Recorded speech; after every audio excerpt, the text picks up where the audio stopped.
qu'on se règne, côté les mains, nous allons prier pour la parole de Dieu.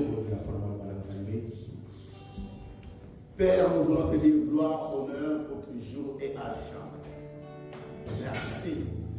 Parce que tu dis dans ta parole que l'homme ne vivra pas seulement du pain, mais il peut aussi vivre, il doit aussi vivre par la parole. Merci pour cette parole que tu as préparée pour nous nourrir.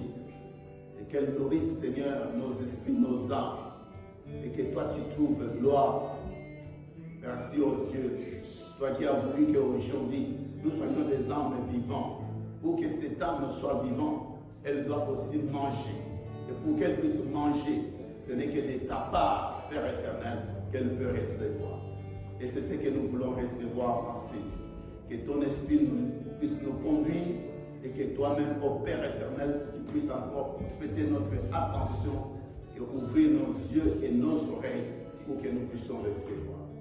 Gloire à toi au nom de Jésus-Christ. Et nous disons tous Amen. Amen. Acclamons pour la parole de Dieu. Notre papa, notre ancien, va encore nous nourrir aujourd'hui.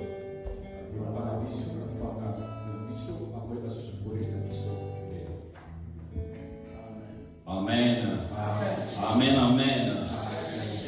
Est-ce que Esengwezali? Esengwezali.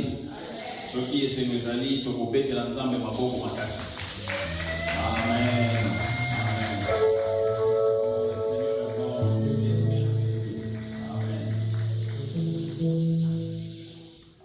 Est-ce que notre sœur à côté peut comprendre le français ou le lingala? Elle comprend? Ok, d'accord, merci. Amen. Amen. Notre Dieu est bon, il est merveilleux. Il est celui qui nous a gardés toute cette nuit pendant que nous étions endormis.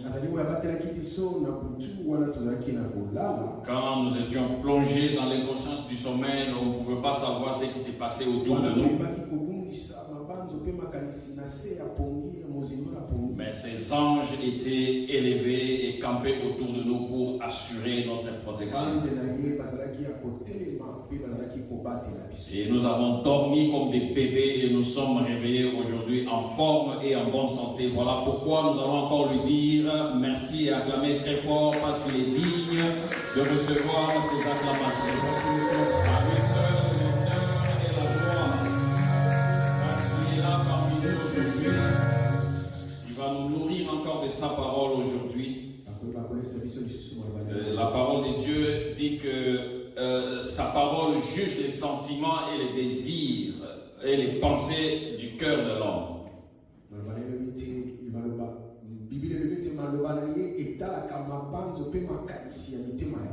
Nous allons lui demander qu'il puisse nous enseigner sa parole encore aujourd'hui, qu'il puisse illuminer notre intelligence.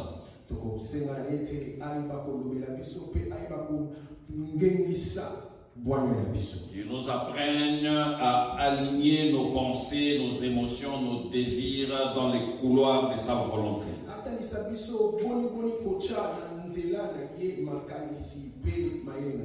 Afin que notre vie puisse l'honorer.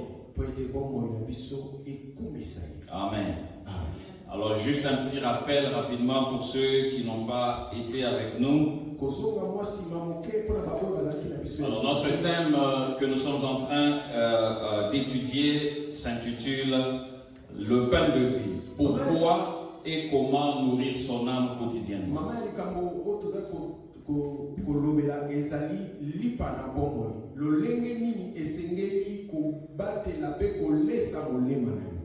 Alors nous avons commencé avec le grand point qui était comprendre l'âme comme le centre de notre être.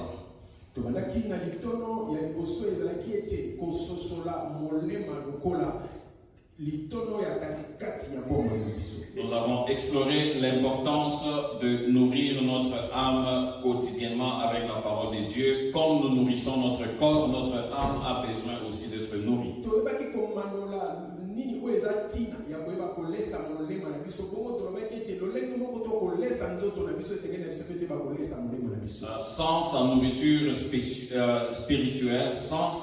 spirituelle, l'âme s'affaiblit et devient vulnérable. Kozaka bilei na ye ya molimo wana molema ezali kolemba pe eza kokoma na kokoso liboso. Et ça peut être influencé facilement par le mal. Ekoki kokweyisama na lopete na mabe.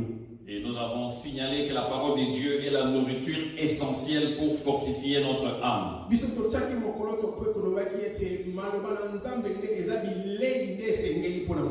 nous avons exploité 1 Thessaloniciens 5, verset 23, où on nous donne la composition de l'homme.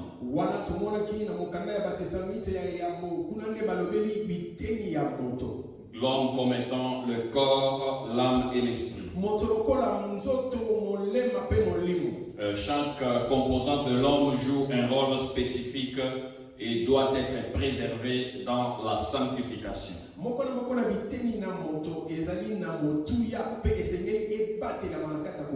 Ensuite, nous avons parlé de l'interconnexion entre l'âme et l'esprit. Ils sont étroitement liés et travaillent ensemble.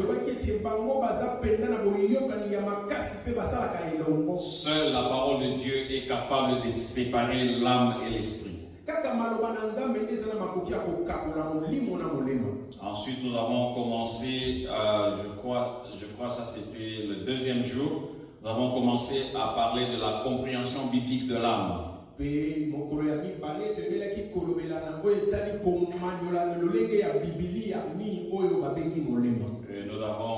avons souligné que l'homme devrait aussi prendre soin de son âme comme il est fait pour le corps.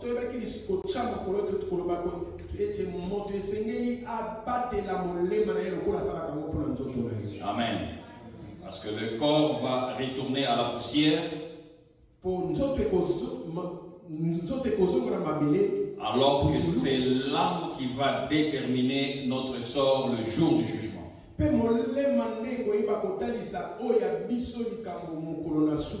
ce que nous faisons, c'est que ce qui est en train de se passer dans notre âme, ce que l'âme est en train de faire, c'est sur base de cela que nous serons jugés le dernier jour.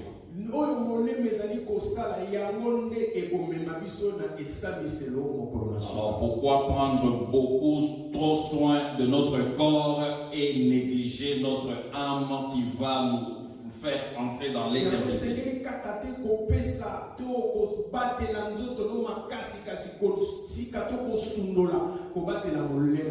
Et nous avons parlé que l'âme a des significations différentes selon les contextes dans lesquels on l'utilise.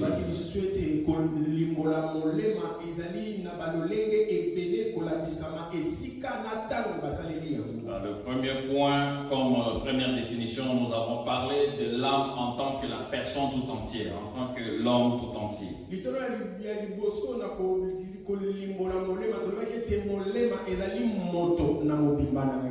Et là, nous avons exploité Genèse 2, verset 7. Et ensuite, nous sommes allés à la deuxième signification, la deuxième définition de l'âme qui est considérée comme le principe de vie, comme la vie elle-même.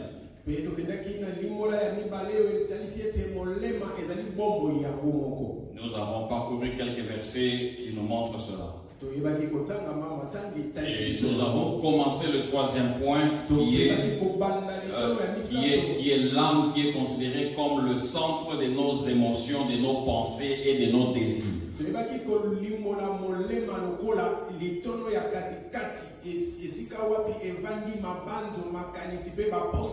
Donc l'âme, le centre de nos émotions, de nos pensées et de nos désirs.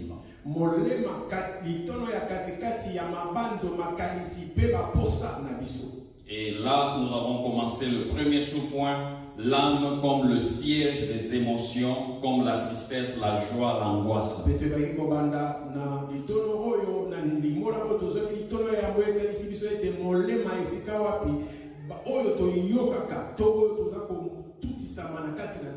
Et c'est là que nous nous sommes arrêtés, si ma mémoire est bonne. Alors aujourd'hui, nous allons continuer Nous allons revenir un tout petit peu sur ces sujets-là.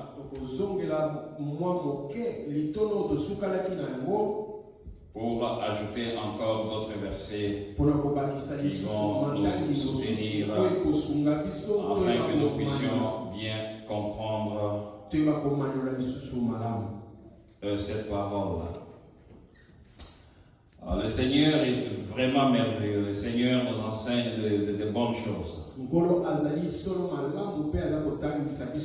Bien-aimés, si nous maîtrisons cet enseignement ici, nous allons comprendre pourquoi l'âme est la cible des esprits mauvais et la cible de l'ennemi.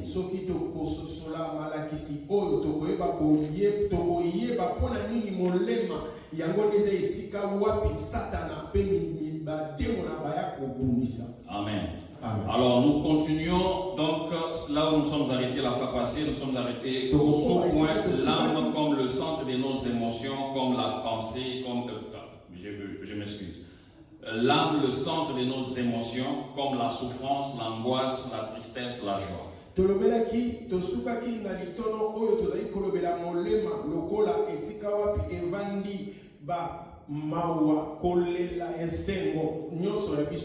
Donc l'âme est la partie de notre être qui ressent profondément les émotions dans les moments difficiles ou dans les moments de joie.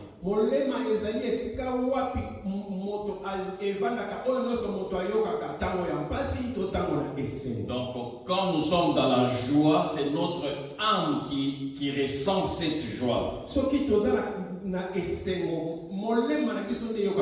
Donc l'âme peut ressentir une joie profonde. Alors pour cela, nous allons aller dans Luc 1, verset 46 à 47. On ne va pas lire tout ça pour gagner un peu de temps, je vais juste lire ce qui est essentiel. Luc 1, verset 46 à 47, la Bible dit: Marie dit, mon âme exalte le Seigneur et mon esprit se réjouit en Dieu mon Sauveur. Ici, si nous nous rappelons bien de cette histoire, c'est lorsque Marie est partie rendre visite à Élisabeth.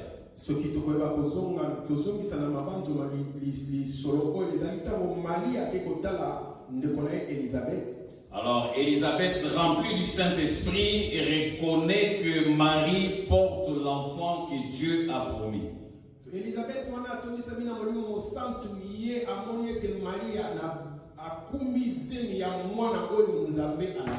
Alors, dans ce passage ici, Marie est en train d'exprimer une joie intense à travers son âme. Elle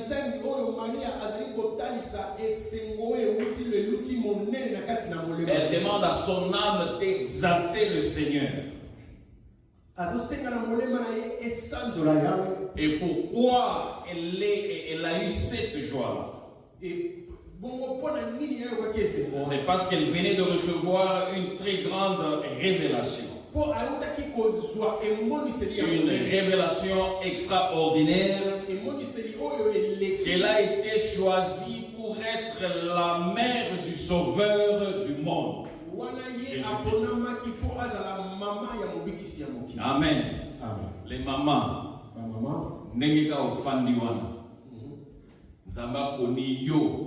Dieu te choisit toi pour que tu sois la mère du Sauveur de l'humanité. Pour que tu oses à la maman. Quelle joie tu vas ressentir parmi toutes les femmes de ce monde ici. Toutes les femmes de toutes les couleurs confondues, de toutes les dimensions confondues. Avec tous les moyens, tout ce qu'ils peuvent avoir, tout ce qu'elles peuvent avoir.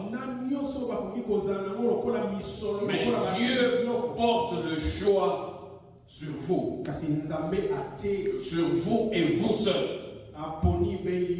Donc comprenez ici la joie que Marie avait. Donc elle a compris qu'elle allait jouer un rôle très important dans le plan éternel de Dieu.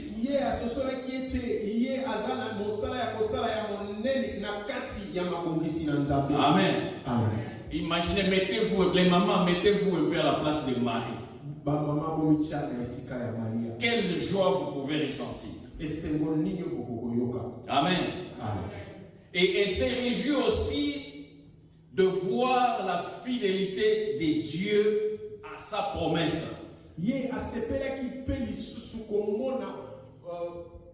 La fidélité de Dieu à sa promesse que Dieu avait faite. Parce que ce que Élisabeth lui avait annoncé, cela a confirmé ce que l'ange avait annoncé à Marie, que cela était vrai.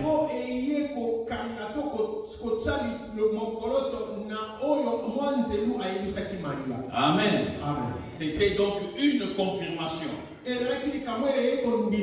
C'était une confirmation que cela est vrai.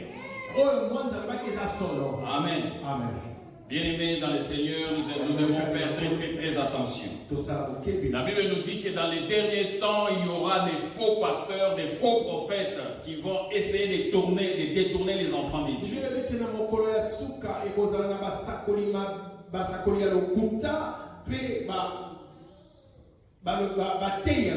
Et il y a des prophètes qui utilisent la parole pour manipuler le peuple de Dieu.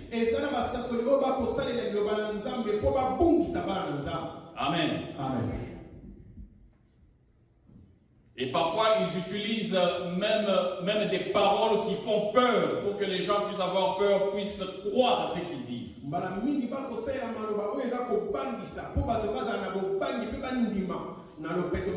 Ici nous voyons que l'ange avait annoncé, et puis Élisabeth est venue confirmer. Faisons très attention, bien-aimés. Il y a des pasteurs, il y a des prophètes sur internet, dans les réseaux sociaux et tout, qui racontent n'importe quoi. Et quand on n'est pas nourri dans la parole de Dieu, on est influencé à comprendre et à accepter tout ce qu'ils disent, alors que ceux qui sont en train de chercher, c'est votre argent.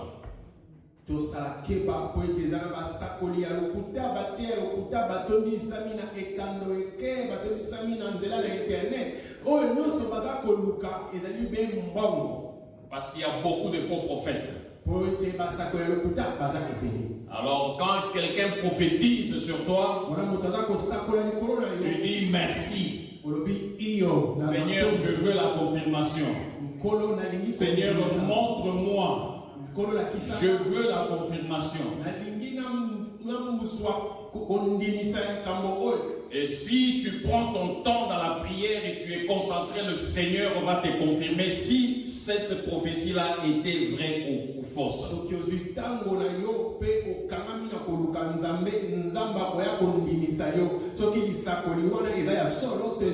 Alors faisons attention, bien-aimés. Alors ici, Marie sentit une joie, sur l'âme de Marie sentit une joie immense. Et exalte le Seigneur. Alors l'âme peut aussi ressentir la tristesse. L'âme peut ressentir la tristesse.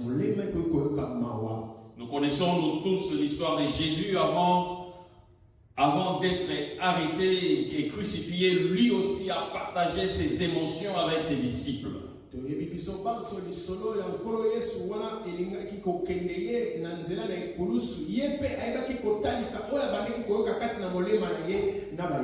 Et Matthieu 26, verset 38 nous dit ceci.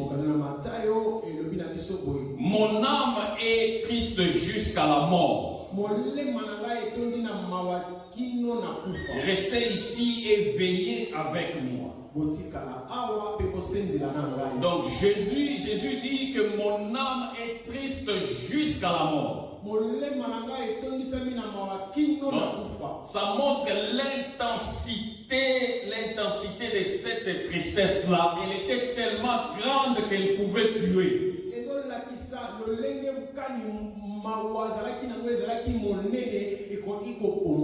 Lui, il avait une tristesse, il avait aussi une angoisse extrême dans son âme. Et ceci montre que son âme était accablée par cette souffrance intense.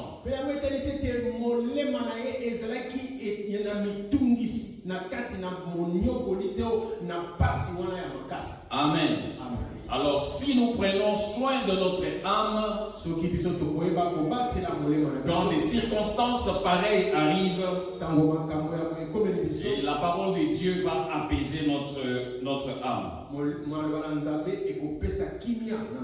Et l'âme peut être aussi troublée et anxieuse. Amen. Dans Psaume 6, verset 4. Et la Bible dit 6, verset 4. La Bible dit: mon âme est toute troublée. Et toi, Éternel, jusqu'à quand? Ici, c'est le psalmiste qui exprime son trouble intérieur et appelle à Dieu d'intervenir dans sa situation.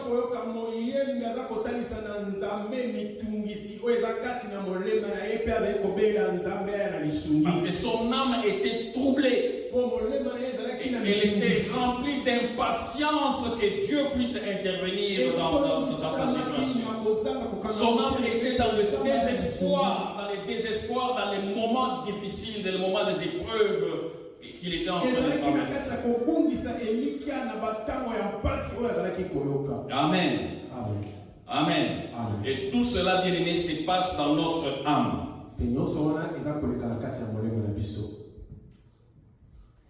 Nous allons voir encore un autre passage. Ici, c'est Jésus lui-même aussi. Jean 12, verset 27. Jean 12, verset 27. Et Jésus dit: maintenant mon âme est troublée. Que dirais-je, Père? Père, délivre-moi de cette heure. C'est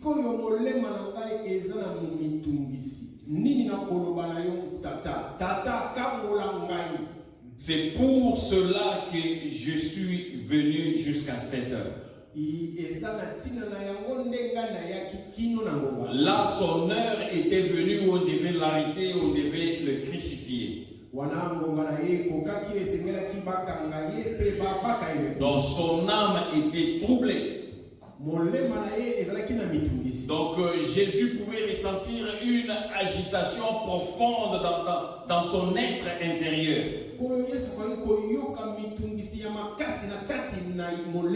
Car la mort s'approchait de lui. Et malgré ce trouble qui était au-dedans de lui, il est resté concentré sur le plan de Dieu.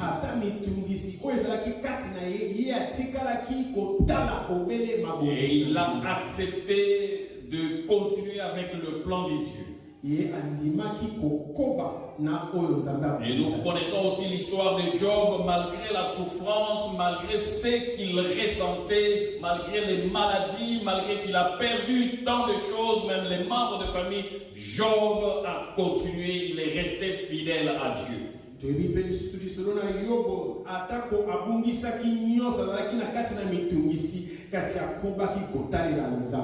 Est-ce que tu es aussi capable, quand tu traverses les difficultés, les souffrances, les épreuves, est-ce que tu es capable de rester aussi fidèle à Dieu?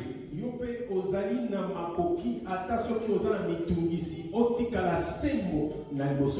y a une expression qu'on utilise, une expression courante qu'on utilise en lingala, donc on se justifie de faire le mal par cette expression.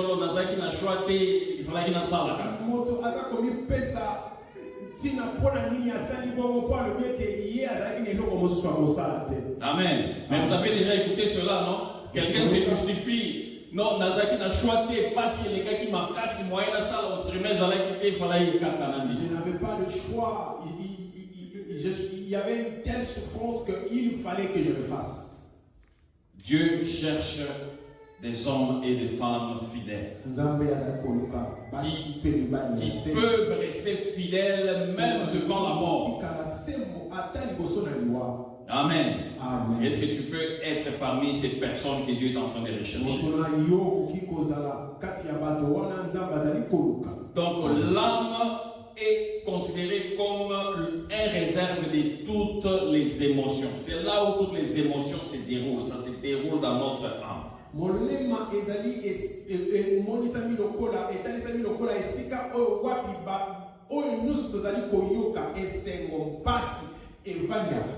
Quand nous sommes troublés, quand nous sommes anxieux, quand nous avons la tristesse, donc c'est notre âme qui porte ce poids-là, cette charge-là, c'est l'âme qui porte cela. Même Jésus a ressenti aussi ces émotions dans son âme. Alors nous pouvons passer des moments difficiles, bien-aimés, mais si notre âme est nourrie par la parole de Dieu, qui est sa nourriture essentielle,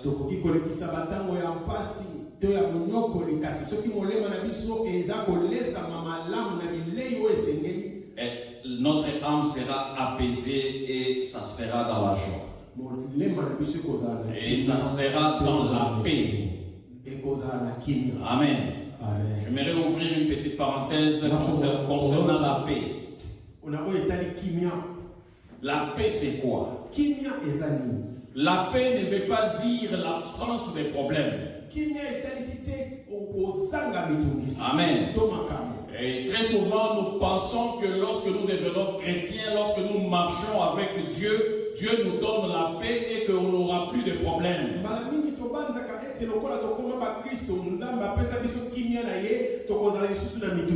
La paix ne veut pas dire l'absence de problèmes. Amen. Amen. Jésus lui-même dit que vous aurez des tribulations dans le monde. Mais prenez courage, j'ai vaincu le monde. Amen. Amen.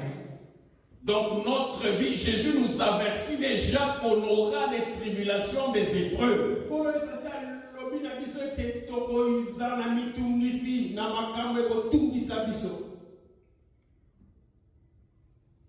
Donc les épreuves, les tribulations, les problèmes ne manqueront jamais dans notre vie. Parce que Jésus nous avertit déjà que ces tribulations-là, ça fait partie de notre vie. Mais Jésus nous offre la paix. Et cette paix-là qui va nous soutenir dans les moments difficiles. Donc cette paix-là, c'est une paix qui vient dans la présence de Dieu. Qui fait que même dans les moments difficiles, dans les moments sombres de notre vie, que nous puissions avoir la paix.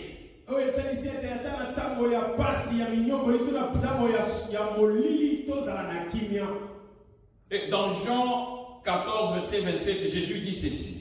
Jean 14, verset 27.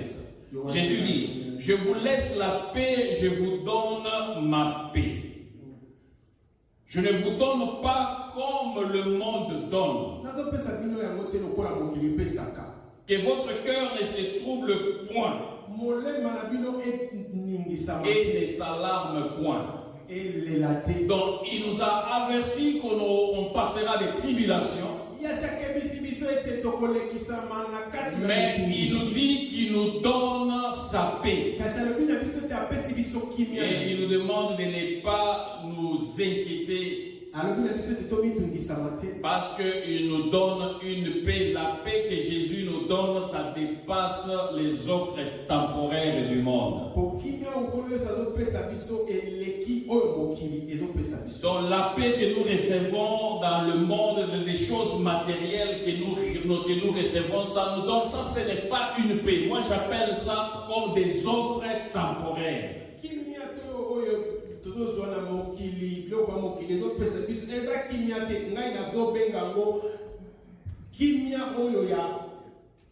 temporaire. Il y a Ndamou, il y a Oumelakate. Parce qu'on peut te dire que tu as gagné des millions, tu as gagné la loterie. Tu commences à te réjouir. Et quelques temps après, on te dit que non, il y avait une erreur.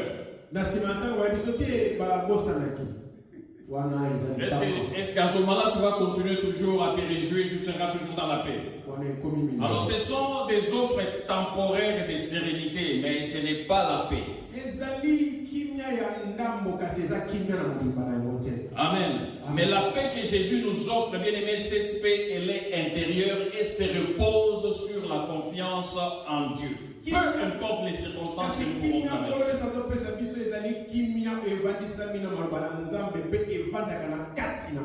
C'est pourquoi dans Philippiens 4, verset 7, Paul dit ceci. 4, verset 7. Paul dit ceci: et la paix de Dieu qui surpasse toute intelligence gardera vos cœurs et vos pensées en Jésus-Christ.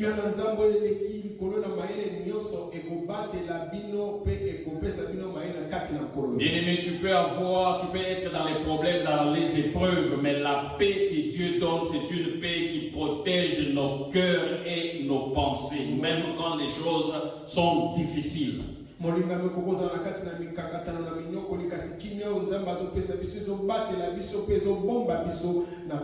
Même si ce sont des situations incompréhensibles, difficiles,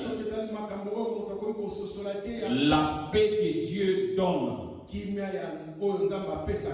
la paix de Dieu protège nos cœurs et nos pensées. Vous savez, il y a quelques années, je devais avoir l'opération. Et la veille, c'était le 25 janvier 2015. Le 25 janvier 2015. Alors que nous étions encore là-bas à Vernon. Et c'était un dimanche, un jour de culte. On avait un culte. Ce jour-là, on a adoré le Seigneur d'une façon extraordinaire.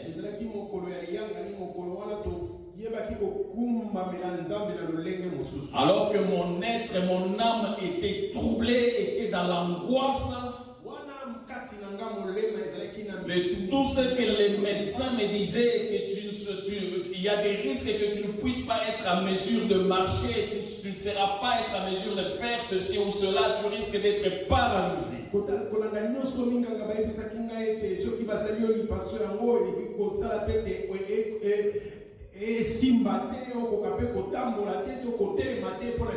Alors mon âme était troublée, j'avais ressenti aussi cette angoisse là. Mon âme était troublée, je n'étais pas tranquille, je n'avais pas de paix. Mais alors pendant que nous faisons l'adoration ce jour-là, parce que moi j'aime beaucoup l'adoration, parce que dans l'adoration j'ouvre mon cœur à Dieu et je lui parle de ce qui se passe au fond de mon âme. Alors pendant ce temps d'adoration, c'était tellement intense que j'ai ressenti une joie, une paix que je ne peux pas exprimer. Et du coup, cette tristesse-là et l'angoisse a quitté. Et j'étais à l'aise. Et je suis allé le jour suivant, j'ai eu l'opération, ça fait plus de 6 heures.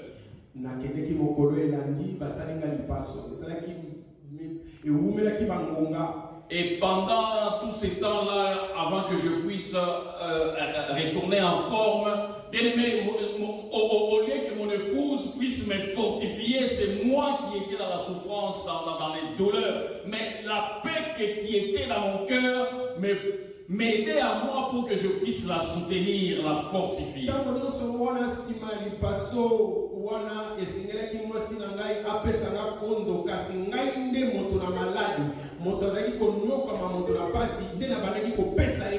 Bien Bien-aimé, la paix que Dieu nous donne, c'est une paix intérieure et spirituelle. Cette paix-là surpasse les circonstances extérieures. Cette paix-là est à l'intérieur de toi, dans ton âme, donc ça surpasse tout ce que tu vois à l'extérieur.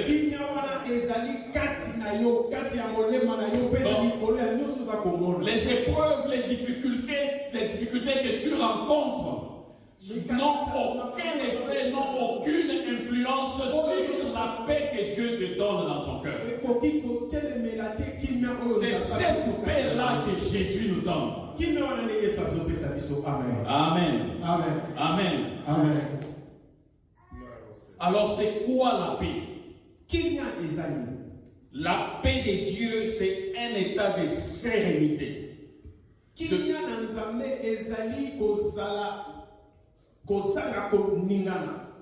De confiance, de sécurité dans sa présence. Et cela est fondé sur notre relation avec Dieu. C'est pourquoi quand vous avez une bonne relation avec Dieu, vous pouvez ressentir cette paix-là.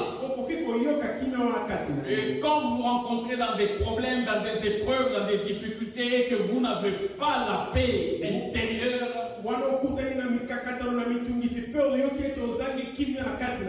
posez-vous cette question: est-ce que ma relation avec Dieu est correcte?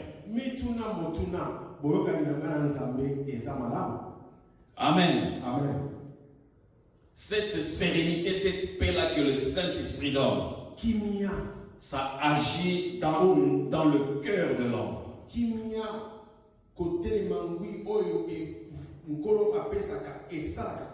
Amen. C'est pourquoi Jésus, bien-aimé, il dormait alors qu'il y avait la tempête. Alors que les autres étaient troublés, leur âme était troublée, ils étaient dans la peur, dans l'angoisse, mais lui, il dormait tranquillement.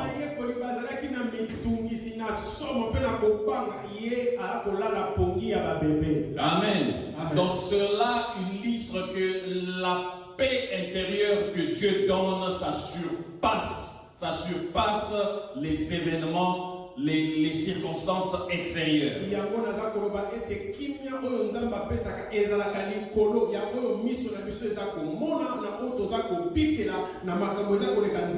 Nous avons vu aussi Paul et Silas en prison. Après avoir été battus, on les a emprisonnés, on les a enchaînés. Mais ils avaient la paix intérieure, la paix de Dieu. Et cette paix-là les ont mis dans la situation où ils pouvaient chanter, louer Dieu.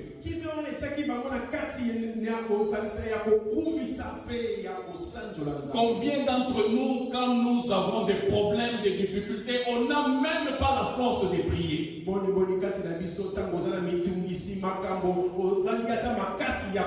fait seulement une petite prière, seulement une courte prière, et on est fatigué parce que notre âme est troublée.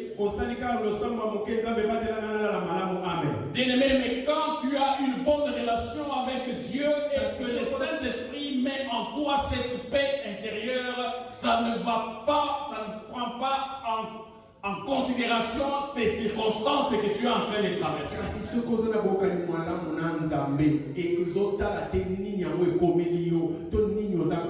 Parce que cette paix-là, ça ne dépend pas de ce que tu es en train de vivre dans ta vie.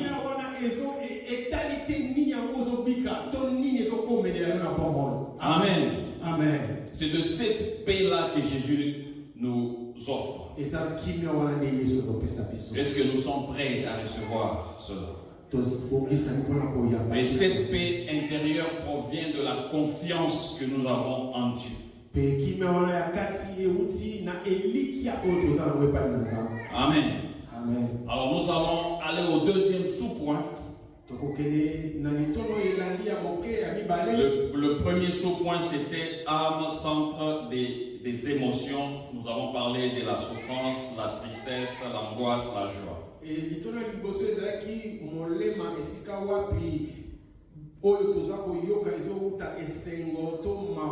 Maintenant, le deuxième sous-point, l'âme, siège des désirs humains.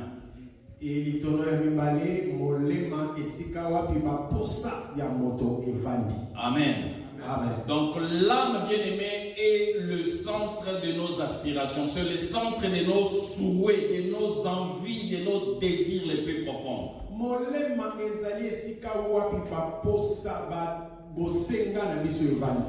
C'est dans notre âme. Alors ces désirs, ça peut être spirituel, qui peuvent nous pousser à chercher Dieu. Et ça peut aussi être charnel, qui peuvent nous attirer vers ce qui est contraire à la volonté de Dieu.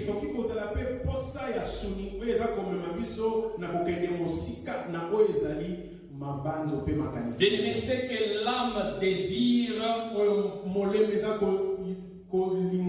influence directement nos choix et nos actions.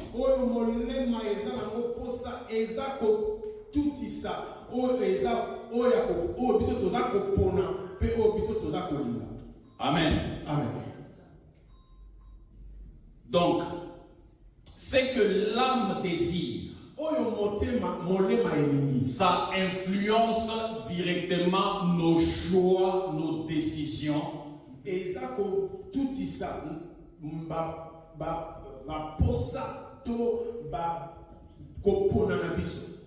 Et aussi, ça dirige notre vie dans un sens précis. Voilà pourquoi, bien-aimés, nous devons faire attention aux désirs que nous ressentons dans notre âme. Parce que ça peut nous amener vers Dieu, ou ça peut nous attirer vers ceux qui nous éloignent de Dieu.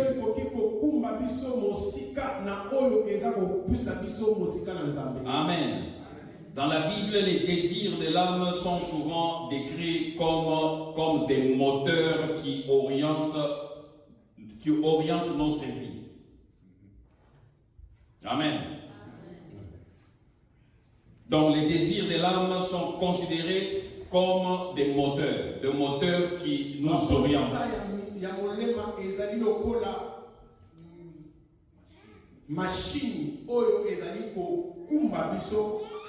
Vers une vie qui honore Dieu, soit vers une vie dominée par les passions charnelles. Amen. Voilà ce que les désirs de l'âme peuvent accomplir. Ça peut nous amener dans une voie qui honore Dieu, ou dans une autre voie qui nous éloigne de la présence de Dieu. C'est pourquoi il est crucial, bien aimé, de nourrir l'âme avec des souhaits, avec des désirs qui sont alignés sur la parole de Dieu.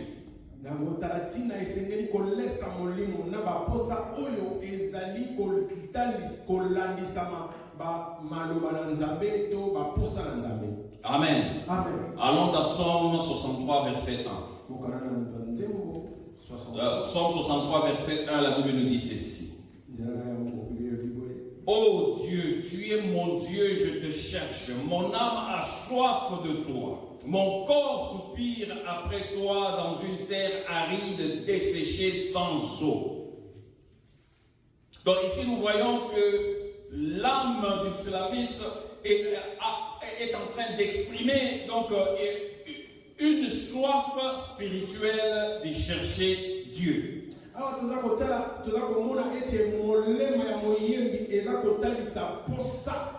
Ça exprime un désir profond de communion avec Dieu. Dans Deutéronome 6, verset 5, Deutéronome 6, verset 5, la Bible dit, tu aimeras l'Éternel ton Dieu de tout ton cœur, de toute ton âme et de toute ta force.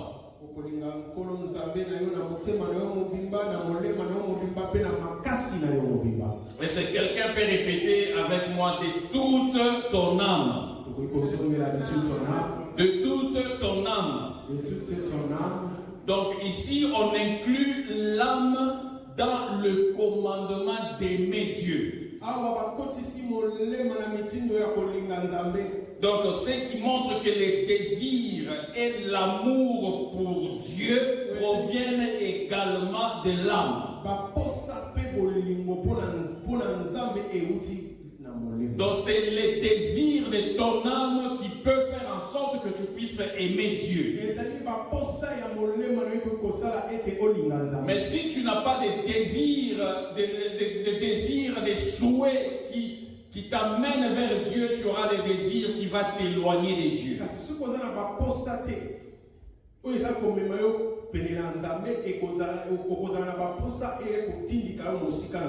Dans Psaume 84, verset 2, la Bible dit ceci. Mon âme soupire et même languit après les parvis de l'Éternel. Tout mon être pousse des cris de joie vers les dieux vivants. Donc ce verset ici exprime le désir intense et profond de l'âme pour la présence de Dieu.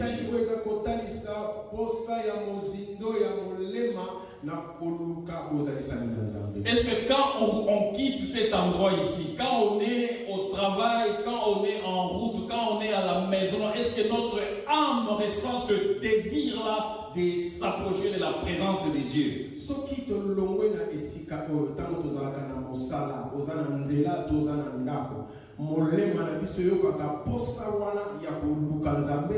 Amen. Amen. Ou bien ce désir-là vient seulement le dimanche quand il s'agit de venir à l'église. Oh non, je vais aller à l'église. Maintenant, tu as le désir de venir ici. Mais quand tu es au travail, ce désir n'est même pas là. Mais tu as d'autres désirs qui t'éloignent de la présence de Dieu.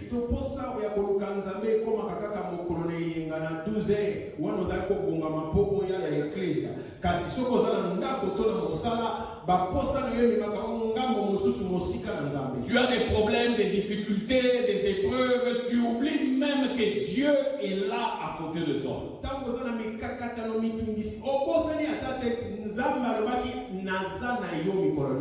Amen. Amen. Bien aimé, dans ce passage ici, nous voyons que l'âme ressent un profond besoin de communion spirituelle avec le Seigneur. Quel genre de sentiments et de désirs ton âme éprouve-t-elle? Est-ce des désirs qui te poussent à te rapprocher de Dieu? À vivre une vie de sanctification? Ou ce sont des désirs qui te poussent toujours dans le péché? Est-ce des désirs de jalousie, d'amertume envers les autres?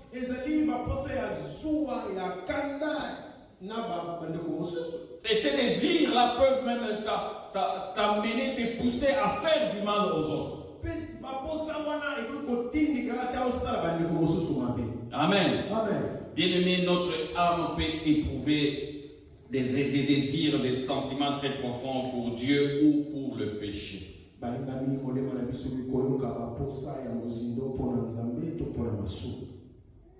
Et un désir qui engage à la fois l'esprit, les émotions et même le corps.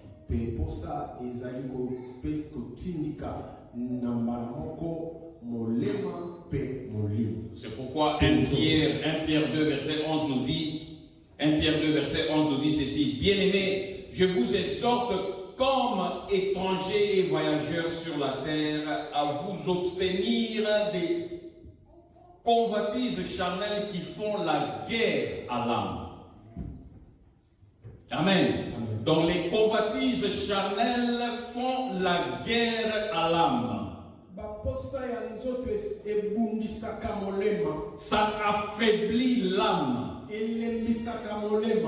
Amen. Amen. Dans ce verset ici, Paul est en train de nous avertir, de nous garder des convoitises, des choses de ce monde.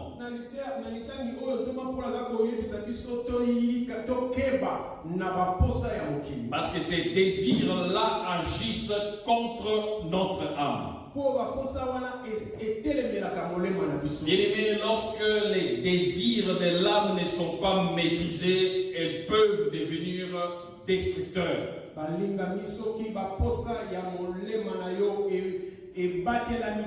Ça peut détruire notre vie. Ça peut détruire notre foyer.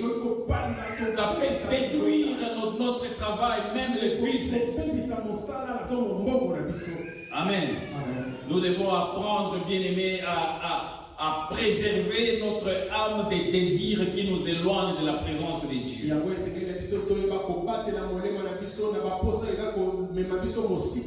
Parce que quand vous avez toujours des désirs mauvais en vous, et que vous vous rencontrez devant une tentation, mais tout est déjà fait pour que tu puisses tomber dans la tentation. Mais quand dans ton âme tes désirs sont alignés dans la volonté des cieux,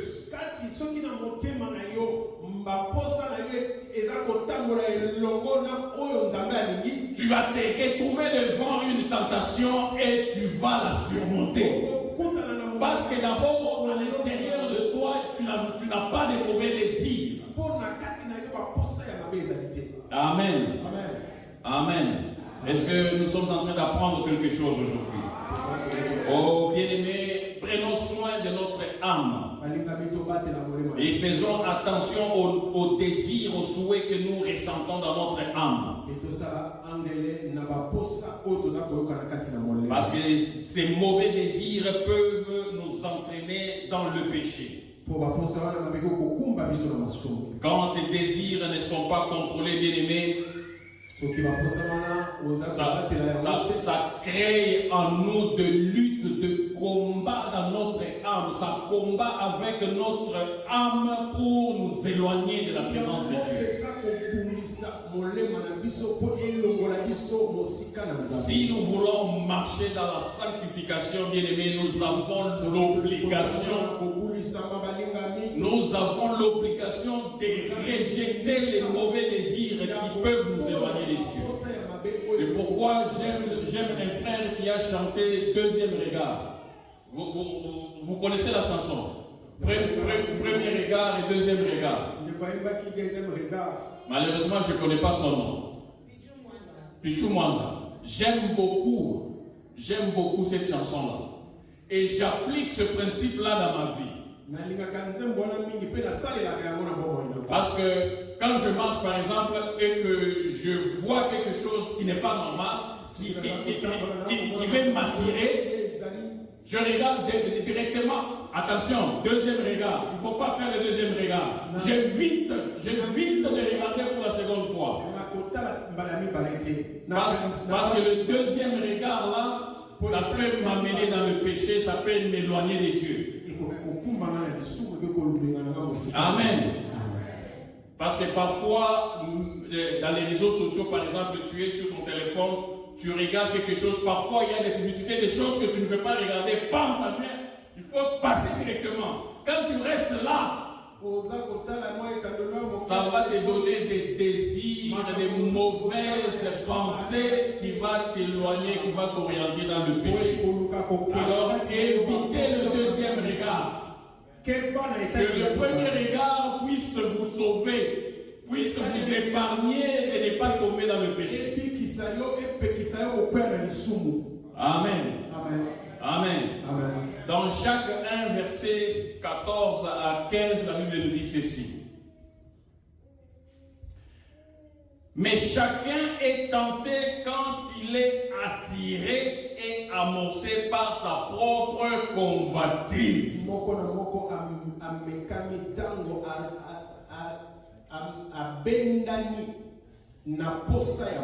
Bien-aimés, est-ce que vous avez compris?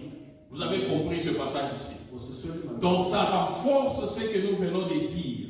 Que quand dans ton âme il y a toujours des mauvais désirs, Quand la tentation arrive, c'est facile pour toi de tomber dans cette tentation-là. Alors c'est pourquoi Jacques nous dit que chacun est tenté quand il est attiré et amorcé par sa propre convoitise. Parce que quand tu es en train de convoiter déjà quelque chose de mauvais, et quand la tentation arrive, il est difficile pour toi de résister. Et ce passage continue, il dit, puisque la convoitise, lorsqu'elle est conçue, donc la convoitise, lorsqu'elle est conçue dans son âme, ça fait quoi? Ça enfante le péché. C'est que le désir vient en toi, ça entre en toi. Au lieu que tu puisses enlever ça de ton âme, de ton cœur, de ton esprit, de tes pensées, tu laisses ça là-bas, ça nourrit ton âme et ça enfante le péché, ça te pousse à faire le péché. Parce que la convoitise, lorsqu'elle est conçue, enfante le péché.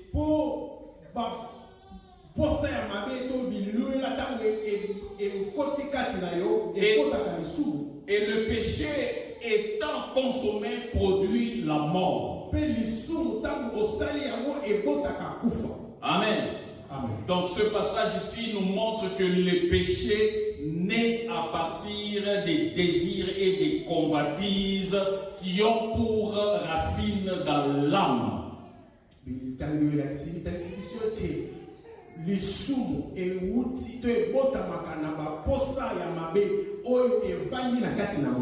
Les mauvais désirs, bien aimés, lorsqu'ils ne sont pas maîtrisés, nous amènent au péché. Et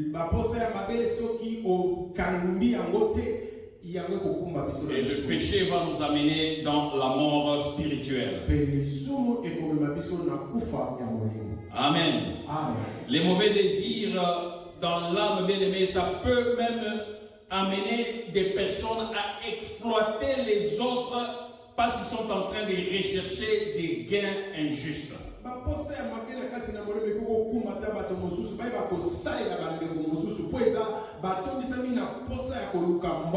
Donc ce passage nous montre comment l'âme, quand il est influencé par des mauvais désirs, ça peut nous amener, ça peut nous entraîner dans des actions pécheresses.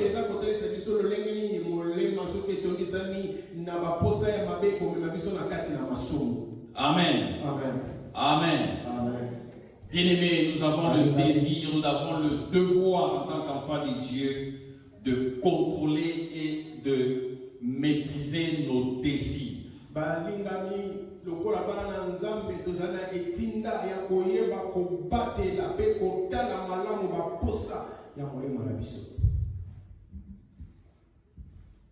Et souvent, nous sommes en difficulté dans notre vie.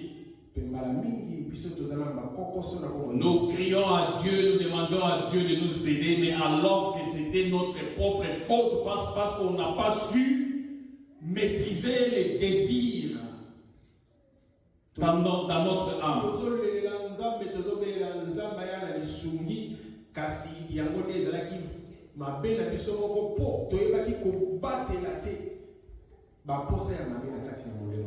Amen. Est-ce que quelqu'un a reçu quelque chose aujourd'hui? Si cela ne vous dérange pas, est-ce qu'on peut se tenir debout, que tu puisses prier de ce que tu as reçu aujourd'hui? Nous allons prier que le Saint-Esprit puisse nous aider à garder des désirs sains dans notre âme.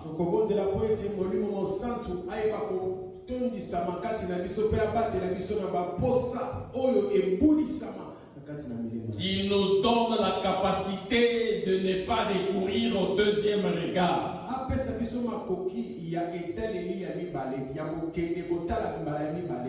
Mais qu'il nous donne la force et la capacité d'aligner nos désirs conformément à la parole de Dieu.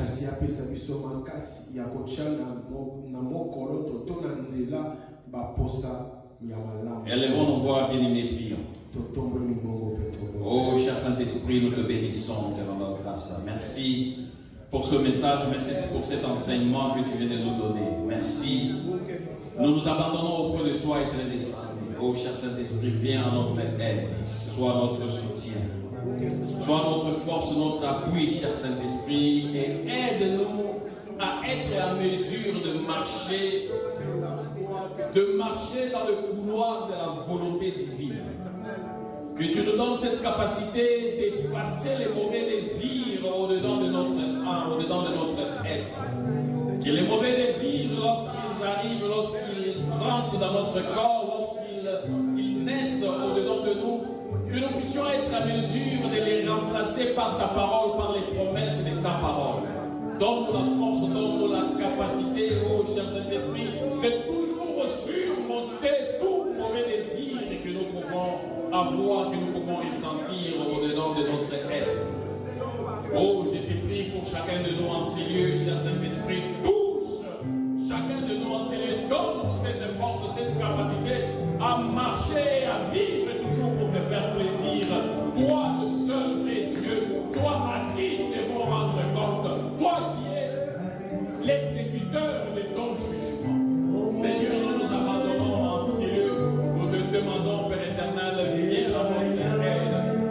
Aide-nous, Seigneur, donne-nous cette force, cette capacité à vivre pour te faire plaisir. Toi, le seul vrai Dieu. Nous te bénissons, Seigneur, nous t'exaltons, nous te rendons grâce. Toi, le Dieu qui règne et vient aujourd'hui et à jamais. Au nom de Jésus, nous t'avons ainsi prié. Amen.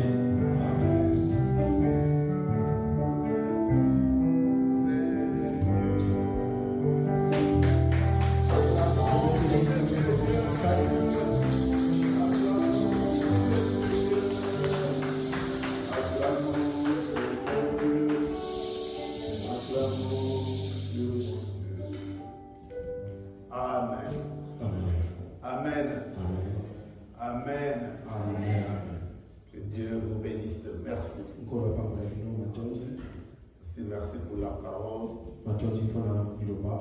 Surtout pour ce que Dieu aimerait que nous puissions être.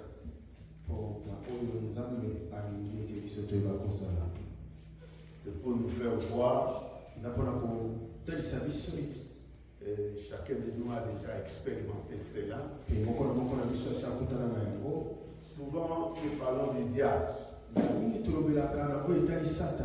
De mauvaise manière. Et le diable, très souvent, il va te tenter selon les pensées que tu as. Tout ce que tu penses là, que ça soit bon ou mauvais. Et lui aime aussi, il aime souvent choisir les mauvais. Et il va te tenter en cela. Pour qu'il voie combien réellement tu es enfant de Dieu. La Bible nous dit, Jésus-Christ, après avoir prié 40 jours, la Bible nous dit qu'il avait faim. Et le diable est venu les tenter toujours en fonction de ce qu'il y avait dans le cœur de Jésus.